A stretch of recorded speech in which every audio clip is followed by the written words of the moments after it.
राधे दोस्तों, रिश्ते निभाने पर कहानी। भैया का फोन सुनते ही बिना समय गंवाए रिचा पति के संग मायके पहुंच गई। मम्मी की सबसे लाडली बेटी थी वो, इसलिए अचानक माँ की गंभीर हालत को देखकर रेखा की आंखों से आंसुओं की जड़ी लग गई। माँ का हाथ अपने हाथों में थामकर मम्मी मम्मी सुबकते हुए बस इतना ही कह पाई रिचा। बेटी की आवाज कानों में पड़ते ही माँ ने धीरे से आंखें खोल दी। लाडली बेटी को सामने देखकर उनके चेहरे पर खुशी के भाव साफ झलक रहे थे। तू आ गई मेरी बिटिया, कैसी है तू? देख, मेरा अब जाने का वक्त आ गया है।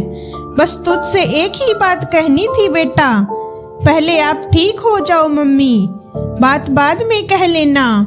रिचा ने आंखों से हो रही बरसात पर काबू पाने की पूरी कोशिश की। नहीं बेटा, मेरे पास वक्त नहीं है। सुन, माँ बाप किसी के हमेशा नहीं रहते, उनके बाद मायका भाई भाभीओं का बनता है।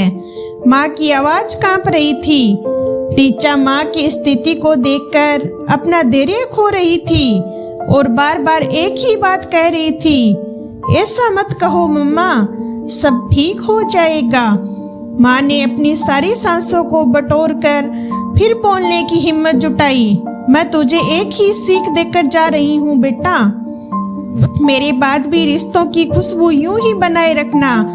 भैया भाभीओं के प्यार को कभी लेने देने की तराजू में मत तोलना।